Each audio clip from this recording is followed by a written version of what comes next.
Hello, my dear students. This is Divyansh in front of you, and you're watching the official platform of Prep Adda. And we are going to cover the vocabulary session in one short series. Either you are preparing for SSC, banking, or one-day examinations. This is a kind of helpful session for all the competitive examinations. So, minded students, that you have to watch the session at last. और last तक आपको बने रहना है. इससे पहले अगर आपने हमारे चैनल को सब्सक्राइब नहीं किया है, बेल आइकन को प्रेस नहीं किया है, तो आप जाइए सबसे पहले वो काम कर लीजिए ताकि मुझे बार बार बीच में बोलना ना पड़े. और फिर हम शुरू करते हैं वोकैबुलरी सेशन.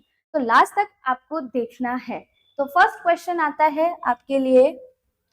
ओके, सिनो निकालना है हमें रिक्वाइट का.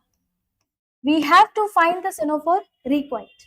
तो रिक्वाइट का syno that means similar meaning. अब सिमिलर मीनिंग हम कैसे करेंगे? नंबर वन ऑप्शन हम क्या कर सकते हैं? एलिमिनेट कर सकते हैं ऑप्शन से. 4 ऑप्शंस आपके पास दिए गए हैं. आप चारों में से ये देखिए कि आपके पास हटाने के लिए कौन सा ऑप्शन आपके सामने है. आप हटा कैसे सकते हैं? देखो, डिमांड. डिमांड का मतलब किसी चीज का नीड, चाह करना. रिफ्यूज का मतलब मना करना. रिक्वेस्टेशन का मतलब है ऑफिशियली किसी चीज को डिमांड करना, इज नोन एज रिक्वेस्टेशन. ठीक है. तो अब हमको चाहिए रिक्वायर्ड. तो रिक्वायर्ड का जो करेक्ट मीनिंग हो जाएगा वो क्या हो जाएगा? रिपे. अच्छा, एक चीज और याद रखना है आपको. एक क्वेश्चन के 4 ऑप्शन. अब आप क्या करेंगे? जेमिनी यूज करेंगे, एआई को यूज करेंगे, या फिर आप अदर टूल्स यूज करेंगे रेदर देन डिक्शनरी. बिकॉज हम डिक्शनरी को यूज करना भूल चुके हैं. तो अब ऐसा ना करना पड़े, इसीलिए नेक्स्ट में देखिए कि आपके पास सारे मीनिंग्स यही लिखे हुए हैं. तो आपको कहीं जाने की, कहीं भटकने की जरूरत ही नहीं पड़ेगी, क्योंकि सारे मीनिंग्स तो आपको यहाँ मिल जाएंगे. तो रिक्वायर्ड का मतलब है to give back in return for something. मतलब आप मुझे कुछ दो, उसके बदले में मैं आपको कुछ दूं. This is known as repay. This is known as required. बात समझ आई? ठीक है, आगे बढ़ते हैं. ओवरस्टैंड. एक्टिव, एनर्जेटिक, कंसर्न या टू सेंसिटिव. ओवरस्टैंड बहुत ही ज्यादा सेंसिटिव, बहुत ही ज्यादा सेंसिटिव. क्या आप देख के ऑप्शंस लगा पा रहे हैं? अगर मैं आपको हार्डली 30 सेकेंड्स दूं तो क्या आप देख के आंसर लगा सकते हैं? लगा इसी सेंस में सकते हैं अगर आपको 4 ऑप्शंस के मीनिंग पता हो, सिन्नो के मीनिंग पता हो, तो आपकी वोकैबुलरी पे कमांड बहुत अच्छी हो सकती है. बात समझ आ रही है? तो हमें चाहिए ओवरस्टंग का मीनिंग. ओवरस्टंग का मीनिंग हमको चाहिए. तो ओवरस्टंग का मीनिंग क्या हो जाएगा? Too sensitive. मेरे को तो देखो भैया, ऑप्शंस देख के पता है. अब मैं तो 4 ऑप्शंस मेरे को दिख रहे हैं. एक्टिव मतलब बहुत ज्यादा फुर्तीला, एनर्जेटिक मतलब बहुत ज्यादा जिसमें एनर्जी हो, कंसर्न मतलब मैं किसी चीज के लिए बहुत ज्यादा पॉजिटिव हूँ, तो बहुत सेंसिटिव होना इज नोन एज ओवरस्ट्रेस. बात क्लियर हुई? देखते हैं. अब ऐसा तो इसमें कोई वर्ड ऐसा थे नहीं जिसके मीनिंग आपको नहीं पता है. ठीक. न्यूगेटरी, वर्थलेस, चीयरफुल, नेगेटिव या माइग्रेटरी. अब बताओ, बताओ अब कैसे बताएंगे?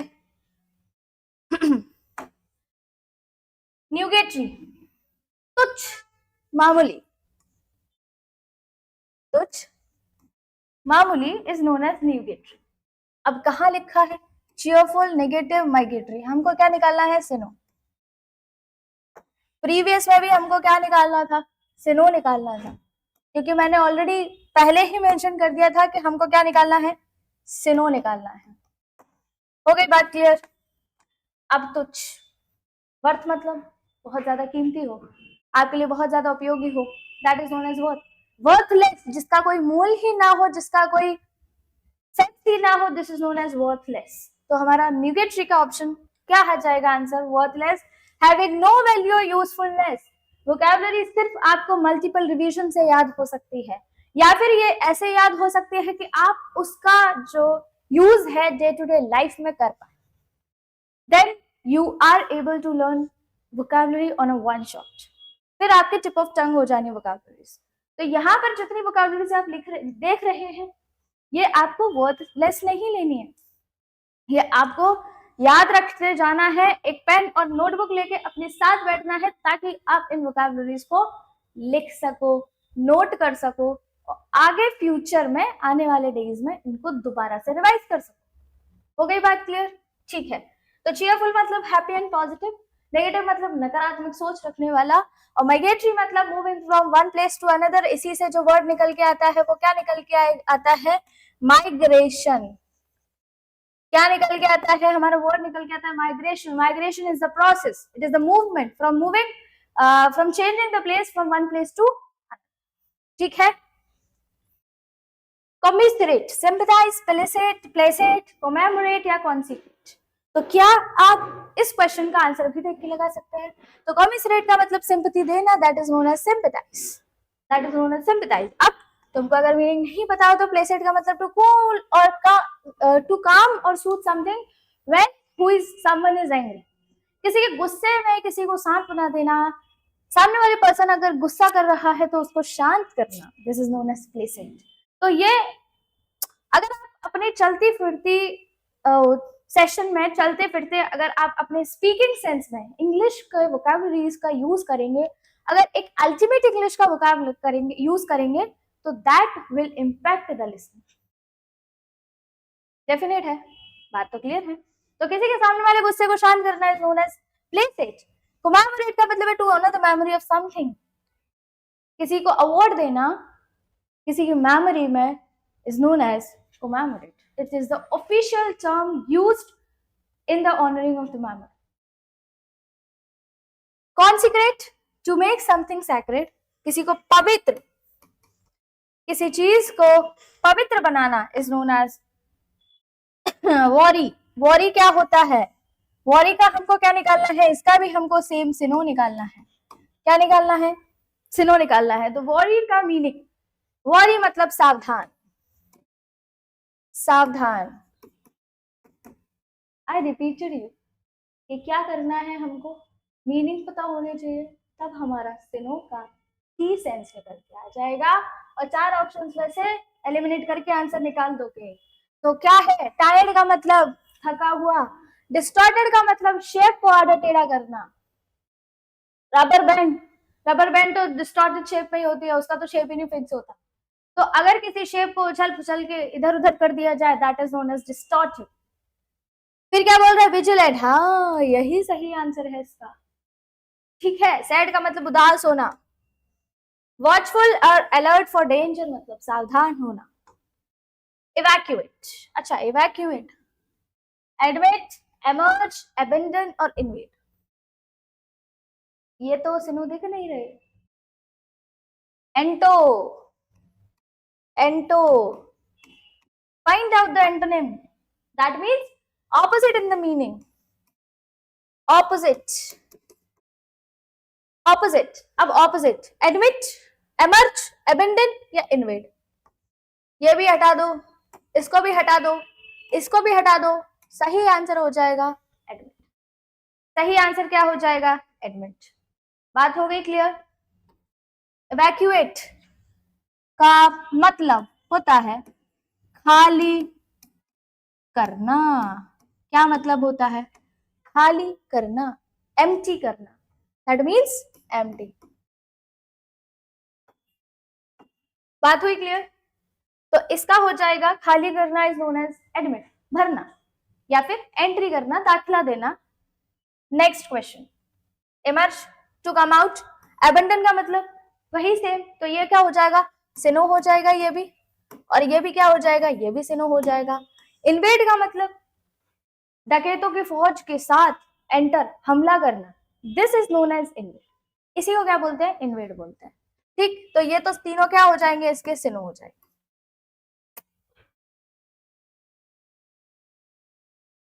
नहीं, ये भी एंटो होगा क्योंकि ये बोल रहा है टू एंटर। यस, ये भी एंटो होगा, लेकिन हमको क्या चाहिए? हमको चाहिए सिंपल वर्ड, हमको चाहिए ऐसा वर्ड जो उस टर्म के रिलेशन में हो। लेकिन उस टर्म के रिलेशन में कौन सा टर्म है? उस टर्म के रिलेशन में सिर्फ यही है, क्योंकि सिंपल खाली करना इज नोन एज सिंपल से भरना। तो हम इन्वेड नहीं कह सकते। इन्वेड के लिए हमको चाहिए क्या? अस्त्र शस्त्र, और हमें कुछ चीजें चाहिए सामने वाले पे हमला करने के लिए। तो इसलिए इन्वेड इसका आंसर नहीं होगा, एडमिट इसका आंसर सही होगा। Next question, bridge. अच्छा, ब्रिज क्यों बनाते हैं? ब्रिज बनाते हैं दो चीज को कनेक्ट करने, ताकि हम अपने जो डिफिकल्टी है उसको ईज कर सकें। तो ब्रिज हम इसलिए डेवलप करते हैं। अब ब्रिज को हम करते हैं, बनाते हैं। ब्रिज करता है कनेक्शन का काम। इसमें भी हमको क्या निकालना है, एंटो निकालना है। ठीक है, तो अब ब्रिज करता है हमारा कनेक्शन का काम। किसका काम, कनेक्शन का। अब जब ब्रिज कनेक्शन का काम कर रहा है तो तोड़ने का काम कहाँ होगा, bind, release, open, divide. Bridge मतलब कनेक्शन और डिवाइड मतलब तोड़ना। हो गई, यहीं के यहीं वोकैबुलरीज को याद करके चले जाओगे, यकीन मानो मेरा। क्योंकि अगर हमने डिफिकल्टीज के साथ वोकैबुलरीज को गेन किया तो कोई सेंस नहीं निकल के आने वाला उस चीज का। लेकिन अगर हमने उसको खेल खेल में याद किया, प्यार से याद किया और बिंदास तरीके से, तो फिर मजा आ जाएगा। तो ठीक है, डिवाइड। नेक्स्ट, ब्रिज, जोड़ना। तो डिवाइड का मतलब पार्ट्स में बिखेरना, पार्ट्स में अलग करना, सेपरेट करना। बाइंड का मतलब बांधना, बाइंड का मतलब टूटा है, क्या लिखा हुआ है हिंदी में, इसको क्या बोलते हैं, बांधना। हो गई।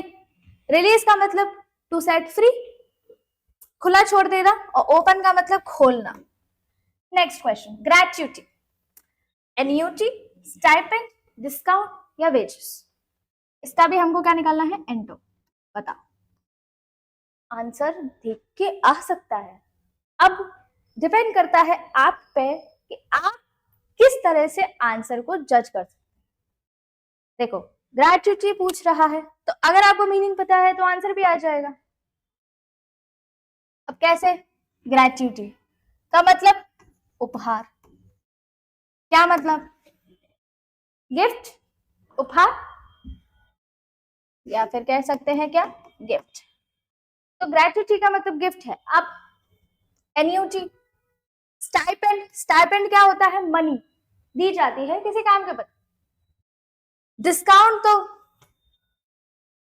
मैच नहीं कर रहे वो, मिनिमम प्राइस में कुछ कम करके देना इज नोन एज डिस्काउंट। 100 रुपए की चीज थी मैडम, सिर्फ आपके लिए, सिर्फ आप ही के लिए 70 रुपए की ले जाओ। हाँ हाँ, अब क्या है, लेडीज पिघल गई। लेडीज पिघलना, बस उनको यही तो चाहिए कि मैडम 100 रुपए की सबके लिए थी, लेकिन आपके लिए 70 रुपए की, 30 रुपए का डिस्काउंट सिर्फ आपके लिए। अब यही तो चाहिए। तो डिस्काउंट होता है कि मिनिमम प्राइस से कम करके किसी चीज को देना इज नोन एज डिस्काउंट। और वेजेस क्या होता है, सैलरी। वेजेस को बोलते हैं सैलरी या पे। तो अब ग्रेच्युटी का मतलब गिफ्ट। गिफ्ट तो हम कैसे भी दे सकते हैं, हम आपसे हैप्पी हैं, आपका बर्थडे है, एनिवर्सरी है, या कुछ फेस्टिवल है, या कुछ ओकेजन है, तो हम आपको गिफ्ट दे रहे हैं। लेकिन वेजेस, वेजेस आपको तभी मिलेगा, लेबर चार्ज भी बोलते हैं इसको, लेबर चार्ज। तो अब वेज तभी मिलेगा जब आप मजदूरी करेंगे, आई मीन टू से जब आप काम करेंगे, काम करेंगे तभी आपको वेजेस मिलेगा। अच्छा, अब वेजेस को वेज लिखने की गलती मत करना। क्या बोल रही हूं मैं, वेजेस को वेज लिखने की गलती मत करना। अगर वेज लिख दिया तो वेज का मतलब तो होता है तुम्हारा सजा। इसका मतलब क्या होता है, सजा। सजा का मतलब, अब सजा है तो रेड कलर में लिखती हूं मैं, क्या, पनिशमेंट, पनिशमेंट, क्या, पनिशमेंट। तो वेज, वेज का मतलब क्या हो जाएगा, सजा। लेकिन जो तुमने लिखा वेजेस, क्या लिखा, वेजेस, तो वेजेस का मतलब क्या होता है, सैलरी। फिर क्या हो जाता है वो, पे। हो गई बात क्लियर। तो यहाँ, अच्छा, एनयूटी का मतलब हम डिस्कस करना रह गए थे, ईयरली पेमेंट को बोलते हैं एनयूटी। साल भर का जो सीटीसी होता है उसी को बोलते हैं हम क्या, एनयूटी। और स्टाइपेंड, रेगुलर फिक्स्ड पेमेंट को बोलते हैं स्टाइपेंड। नादिर, प्रोग्रेस, लिबर्टी, जेनियत या मॉडर्निटी। एंटोनिम निकालना है, बताओ। एंटोनिम की स्पेलिंग, भाई साहब, भाई साहब रुक जाओ, एंटोनिम बताओ। नादिर का ऑपोजिट क्या होगा,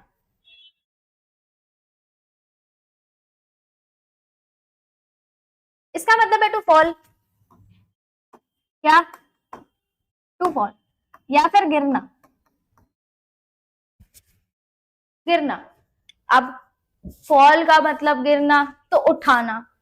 अब तुम बोलोगे प्रोग्रेस भी तो है सही, इसका मतलब, और इसका मतलब मॉडर्निटी मतलब मॉडर्न सिटीजन में, मॉडर्न लाइफ में, लिबर्टी मतलब ज्यादा ही छूट दे देना। तो ये और ये वर्ड तो रिलेट नहीं कर रहा, हमारे पास है प्रोग्रेस और जेनिथ। प्रोग्रेस का मतलब होता है धीरे धीरे ग्रोथ करना, इज नोन एज प्रोग्रेस। आज हमने 2 पेजेस पढ़े, कल हमने 4 पढ़े, फिर हमने आगे के पेजेस पढ़े। तो ये हमारी प्रोग्रेस है किसमें, लर्निंग सेक्शन में, रीडिंग सेक्शन में। अब आज हम पहला सेशन कवर कर रहे हैं वोकैबुलरी का, तो आज मान लो तुमने 40 वोकैबुलरीज एक सेशन में लर्न करी, कल को 80 कर लोगे 80 बोल रही हूँ, 120 कर लोगे, और आगे आने वाले सेशन में इंटू 4 कर लोगे। तो दैट मीन्स क्या, you are progressing yourself, develop कर रहे हो खुद को, दैट इज प्रोग्रेस। लेकिन एक गिरना, गिरने का एक जो हमको एंटो ऑपोजिट चाहिए वो होता है जेनिथ, का मतलब होता है हाईएस्ट पॉइंट। क्या होता है, हाईएस्ट पॉइंट। ठीक है, तो करेक्ट एंटो क्या हो जाएगा, जेनिथ मतलब हाईएस्ट पॉइंट, लिबर्टी मतलब फ्रीडम, छूट दे दी तुमको, मुक्त कर दिया, आजाद कर दिया, this is known as freedom. Progress movement, forward movement, आगे बढ़ना, वही मैंने अभी समझा। Modernity modern culture, language, smart, energetic, fast और फेरोशियस। फास्ट एंड फेरोशियस हम लगाते हैं, फास्ट एंड फेरोशियस लगाते हैं। तो लैंग्वेज, लैंग्वेज का मतलब है सुस्त, सुस्त का ऑपोजिट, ऑपोजिट निकालना है, एंटो निकालना है, एंटो निकालना है। तो smart, energetic, full of energy, full of energy. तो फास्ट मतलब बहुत तेज, और फेरोशियस मतलब वॉयलेंटली एग्रेसिव, शांत से ही गुस्सा कर देता है, this is known as ferocious. इसी को क्या बोलते हैं, फेरोशियस बोलते हैं। तो हमने क्या कर लिए, यहां पर हमारे 10 एंटो और सिनो खत्म हुए, समाप्त हुए। बात हो गई क्लियर। अब बढ़ते हैं नेक्स्ट, अब देखते हैं कि तुम्हारी कितना दम है और तुम्हें कितनी स्पेलिंग्स आती हैं, बताओ। फर्स्ट क्वेश्चन है इलस्ट्रियस, बता कैसे, एबीसीडी पढ़ ले, बोल देती हूँ, मेरे साथ रिपीट कर लो तो तुमको स्पेलिंग याद हो जाएंगे। बताओ इसका आंसर, देखिए कमेंट कर सकते हो क्या। इलस्ट्रियस, ILLUS TRIOUS, वाह, मेरे को तो आती है स्पेलिंग। तो कहाँ लिखा है, ये हटा दो, ये हटा दो, ये हटा दो, answer option number D is the right answer. ILLUS TRIOUS, illustrious की स्पेलिंग यही होती है, हाँ यही होती है। आगे बढ़ जाए, skilful, skilful that means skilled person. Skill की स्पेलिंग क्या होती है, SKILL, स्किल, और फुल FUL। अब ये वाली स्पेलिंग कहाँ लिखा है, ये भाई साहब कहाँ लिखे हैं, ये लिखे हैं। तो option number A is the right answer. ठीक है, सैक्चुअगेनेरियन, बताओ। अ person who is between 70 to 75 years of age को हम क्या बोलते हैं, सैक्चुअगेनेरियन। 79 कर लो इसको, 79, 79, ठीक, क्या 9 बना है भाई साहब। A person who is 70 to 79 years of age। अब इसकी स्पेलिंग SEPTUA लिख दूं, बोलो तो लिख दूं, तुमको नहीं आ रही होगी ना। SEPTUAGENARIAN,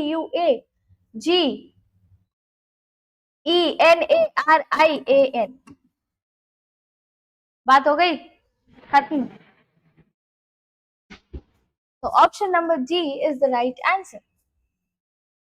नहीं स्पेलिंग्स अगर याद हो पा रही हैं तो बोलना शुरू कर दो, रिपीट करना शुरू कर दो, मेरे बात रिपीट कर लिया करो तो तुमको स्पेलिंग्स याद हो जानी है। ठीक है, आगे बढ़ते हैं। पैरेलल, पैरेलल चलना है, PARAEEL, दिख गया ये तुमको? PARAEEL, ED। तो कहाँ है option? Option number B is the right answer. खत्म बात, आगे बढ़े। यहां तक मेरे को नहीं लगता कि किसी को कोई भी डाउट हो।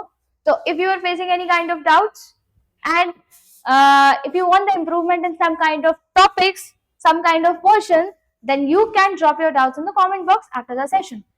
Though it is a recorded session, तो आप और हम अभी बातचीत नहीं कर सकते, तो इसलिए आप जो भी आपके डाउट्स निकल के आ रहे हैं, और पहले उससे पहले सेशन पर लाइक का बटन दबा दीजिए ताकि हमको मजा आ जाए। तो इसलिए अब बात करते हैं क्वेश्चन नंबर 15 की। क्या पूछ रहा है? वेटरनरी, अच्छा मैं क्यों करूं, बताओ आंसर, बताओ आंसर। Veterinary, VETER। अब देखो इतनी स्पेलिंग तो लिख ही दी है, तो इसमें VETER, VET ये हटा दो, ये भी हटा दो। अब लो मैं लिख देती हूँ, क्योंकि NARY आता है, तो option number B is the right answer. बेटा ये जरा जरा से क्वेश्चंस जो रखे रखाए हैं, ये तो तुमको ना देख के आ जाने चाहिए। चलो आगे बढ़ते हैं। ओके, अब हम पार्ट पहुंच चुके हैं इडियम्स एंड फ्रेजेस पे। तो अब है बारी इडियम्स और फ्रेजेस की। They are all 6s and 7s। तो तुमको idiom, choose the option that best expresses the meaning of the bold idiom phrase। Bold तो किया नहीं है, ठीक है, हमको तो पता है, पर किया हो चाहे नहीं किया हो, नहीं करेंगे तो भी हम आंसर निकाल लेंगे। क्या बोल रहा है? Eight 6s and 7s। 6s and 7s का मतलब क्या है? डिसऑर्डर में, अरेंज नहीं है, इधर 6 इधर 7, इधर 6 इधर 7। इडियम्स को हम बहुत आसानी से सिंपल वे में समझते हैं। दैट मीन्स हम उनको डेली लाइफ में यूज कर लेते हैं, या फिर उनका सेंटेंस एक रिलेटेबल सेंटेंस ऐसा बना देते हैं जो डेली लाइफ से रिलेटेड हो, इडियम्स को चुटकियों में याद हो जाए। तो अब क्या पूछ रहा है? Eight 6s and 7s। Eight 6s and 7 का मतलब है इन groups of 6s and 7s। एक बात और याद रखना, जो क्वेश्चन में दिख रहा है अगर वही उसने डिस्क्राइब करके नीचे दे दिया, आंसर नहीं होगा वो। अब जिसने पढ़ा ही नहीं होगा तो वो तो उसको तो लगेगा कि आंसर थोड़ा थोड़ा तो नीचे दिया हुआ है, लेकिन नहीं, यही तो बस खेल है। इसी ऑप्शन को हटा दो इन ग्रुप्स ऑफ 6s and 7, क्योंकि 6s and 7s के ग्रुप में नहीं होगा। In disagreement, playing a game, none of the above. तो और करेक्ट ऑप्शन क्या हो जाएगा? Option number B, in disagreement, या फिर ये ऐसे भी दे सकता है इन डिसऑर्डर। इन डिसऑर्डर, तो 6s and 7s का मतलब क्या है? इन डिसऑर्डर या फिर in disagreement. Next question.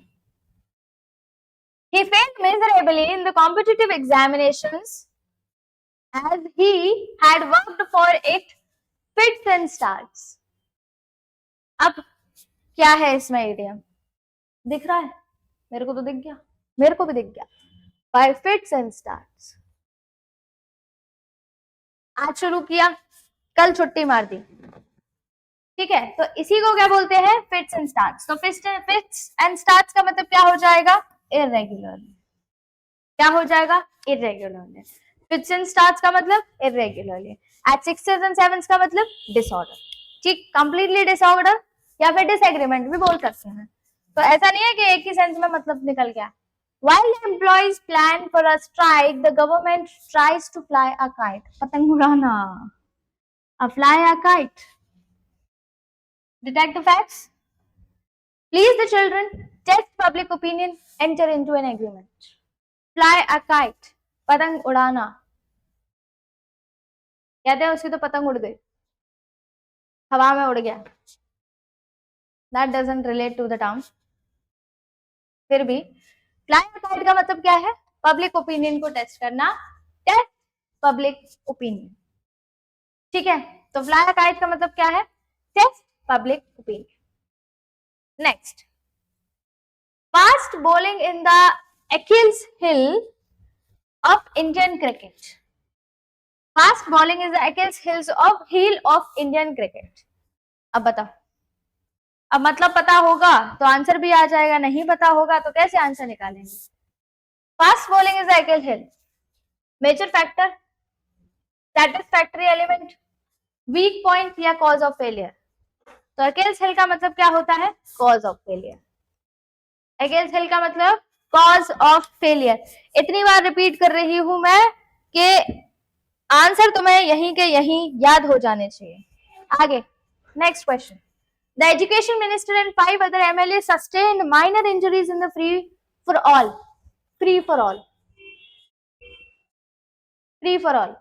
Everyone got something free. अच्छा ये तो आंसर होगा ही नहीं।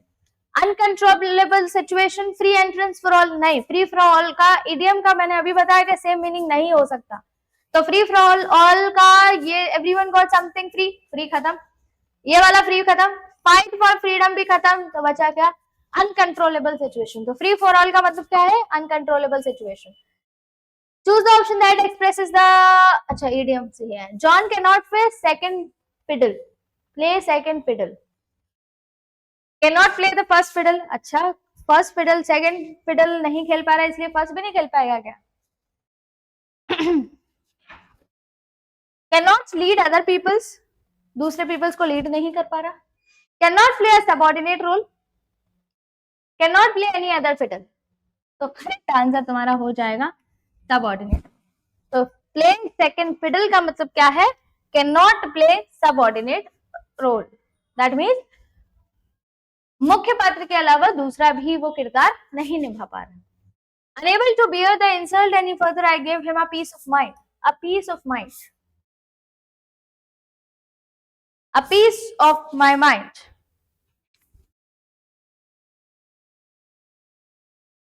तो क्या आंसर आ रहा है? देख के लग रहा है क्या?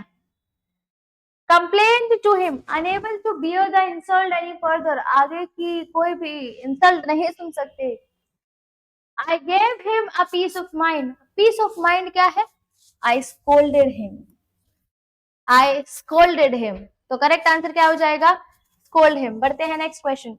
आई not allow you to play ducks and drags with, play ducks and drags, destroy, save, abate या वेस्ट। तो क्या हो जाएगा? I will not allow you to play ducks and drags with my money, मेरे मनी को मैं तुम्हें क्या नहीं करने दूंगी? डिस्ट्रॉय या वेस्ट, डिस्ट्रॉय या वेस्ट, तो क्या नहीं करने दूंगी? वेस्ट नहीं करने दूंगी। और we should not waste money. The attempt of nabbing the smuggler ended as a wild goose chase, wild goose chase idiom का मीनिंग निकालना है। wild goose chase, tight competition, surprisingly result, horrible experience या hopeless search। तो बताओ wild goose chase क्या बता सकते हो देख के आंसर? tight competition नहीं, बिल्कुल सही जवाब है hopeless search। क्या है?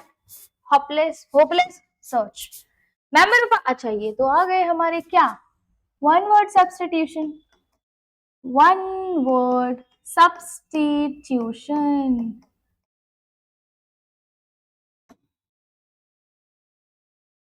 चलो, member of a band of robbers क्या बोलते हैं हम? ब्रिगेड। क्या कर लिया हमने अब तक? देखो 10 से no spelling, oh my God, और क्या कर ली? इडियम्स,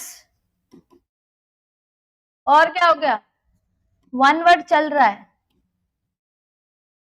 पूरी की पूरी एक क्लास में। आया मजा? Revision, revision makes you more perfect. तो अगर ज्यादा से ज्यादा परफेक्ट बनना है तो थॉरो रिवीजन के साथ आपको स्ट्रैटेजी अपनानी पड़ेगी। तो हम क्या बात करें? Member of band of robbers.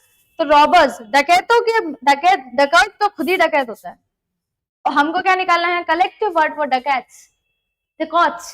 तो क्या हो जाएगा? ब्रिगेंड। थीफ मतलब चोर, और पायरेट का मतलब रॉबर हु अटैक शिप्स, सी पर अटैक करने वाला, शिप्स के मतलब सी के शिप्स पर जो अटैक करता है उसको क्या बोलते हैं? पायरेट। नेक्स्ट क्वेश्चन है speech bye an actor at the end of the play. At the end of the play, epilogue. बाद में जो स्पीच दी जाती है उसको क्या बोलते हैं? एपिलॉग। और मोनोलॉग क्या बोलते हैं? Long speech concluded by single person. मैं यहाँ खड़ी होकर तुमको 1 घंटे की लेक्चर दे दूं, यही होगी क्या? मोनोलॉग। ठीक। डायलॉग अ कॉन्वर्सेशन बिटवीन दो लोगों के बीच में बातचीत इज नोन एज डायलॉग। और प्रोलॉग का मतलब N introductory speech at the starting. Starting में जो स्पीच दी जाती है उसको क्या बोलते हैं?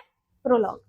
अ funny imitation of a poem, counterfeit, sonnet, caricature या पैरोडी। तो क्या बोलेंगे इसको? Parody. Funny imitation of a poem, parody. Caricature, a picture that exaggerate someone's features. अगर तुम्हारे पास तीनों ऑप्शंस, 4 ऑप्शंस का मीनिंग नहीं पता है तो कहीं जाने की जरूरत नहीं है, क्योंकि तुमको मीनिंग इसी में मिलेंगे, यही मिलेंगे, इसी क्लास में मिलेंगे। तो क्या है? Counterfeit, illegal copy of something valuable, crime का record. Sonnet, a formal 14 line poem, 14 line की पोएम को क्या बोलते हैं? Sonnet. Caricature, picture that exaggerate someone's features, किसी के फीचर्स को एग्जैगरेट करना। Decision made upon a political question by the votes of all qualified person. Veto, suffrage, plebiscite या फ्रेंचाइजी। तो क्या बोलेंगे? Scapegoat. Decision made upon a political question by the votes of all qualified, सारे qualified persons के votes को क्या बोलेंगे? Plebiscite. क्या बोलेंगे? प्लेबिसाइट। तो देख लो explanation. Franchisee, formal right to vote of a business licence से वोट करना is known as franchise. Suffrage, right to vote in an election, election में राइट टू वोट को क्या बोलते हैं? सफरेज। Veto, a right to reject और stop a decision, किसी डिसीजन को रोकने का अधिकार होना is known as veto. A person who is made to bear the blame due to others, मतलब गलती कोई और कर रहा है, भुगतान कोई और कर रहा है, ब्लेम हम किसी और को कर रहे हैं, इसको बोलते हैं क्या? स्केपगोट। इनोसेंट तो बहुत सीधा साधा। Ignorable, a person who is very ignorant, ignore, बात बात पे इग्नोर होने वाला। निनकॉम्पूप को बोलते हैं सिली और foolish person. A person who brings goods illegally into the country, बाहर की कंट्री से इलीगल तरह से धंधा करना इज नोन एज, ऐसे पर्सन को क्या बोलते हैं? Exporter, importer, smuggler. ये तो है पर्सन, ये दोनों पर्सन इंपोर्ट एक्सपोर्ट कर रहे हैं, लेकिन ऑफिशियली इंपोर्ट एक्सपोर्ट कर रहे हैं। लेकिन सबसे ज्यादा अनऑफिशियल तरीके से इंपोर्ट एक्सपोर्ट करना वो कौन करता है? स्मगलर। ठीक है। Importer, a person who pretends to be someone else to deceive, मतलब धोखा देने की खुराक में घूमता रहता है, प्रिटेंड ऐसा करेगा जैसे कि वो बहुत ज्यादा ज्ञाता हो, तुम्हारा चाहने वाला हो, इसी को बोलते हैं ढोंगी, importer. One who is honourably discharge from service, service से बहुत ही तरीके से रिटायर करना, डिस्चार्ज करना, रिटायर करना is known as emeritus. Option number A, emeritus. A retired professional allowed to keep their title as an honor. Retired lieutenant, retired colonel. तो honor से हमने सम्मान सहित रिटायर्ड किया है, that is known as emeritus. Honorary मतलब title दिया जाना, एक कॉम्प्लीमेंट में एक टाइटल दिया जाना, उसको हम बोलते हैं ऑनरी। और सिनेक्योर मतलब job that pays well but requires little work, छोटे से काम के लिए बहुत ज्यादा पे करना is known as sinecure. Retired, ये तो किसी भी जॉब से रिटायर करना। A heavy unnatural slumber, nap, insomnia, coma या स्ट्यूपर। तो क्या बोलेंगे? स्ट्यूपर। क्या बोलेंगे? स्ट्यूपर। अब coma, a prolonged state of deep unconsciousness, बहुत लंबे समय तक मेमोरी लॉस होना या फिर बहुत ज्यादा सोच में पहुंच जाना, this is known as coma. Insomnia, inability to fall asleep, नींद ही नहीं आती, सोते ही नहीं बनता है, this is known as insomnia. और नैप को बोलते हैं छोटी सी जरा सी नींद। और जब लंबे ड्यूरेशन के टाइम पर जो नींद लेते हैं उसको हम बोलते हैं स्लीप, और छोटे ड्यूरेशन के लिए जब हम लेते हैं सोना, this is known as nap. तो आफ्टरनून आवर्स में हम क्या कहते हैं? नैप लेते हैं। A person who travels to a sacred place as an act of religious devotion. Hermit, pilgrim, saint या mendicant। तो क्या हो जाएगा आंसर हमारा? पिलग्रिम। ठीक है, तो इसमें तो किसी को डाउट नहीं होना चाहिए। Hermit क्या होता है? One who lives alone for religious reasons. A food which agrees with one's taste।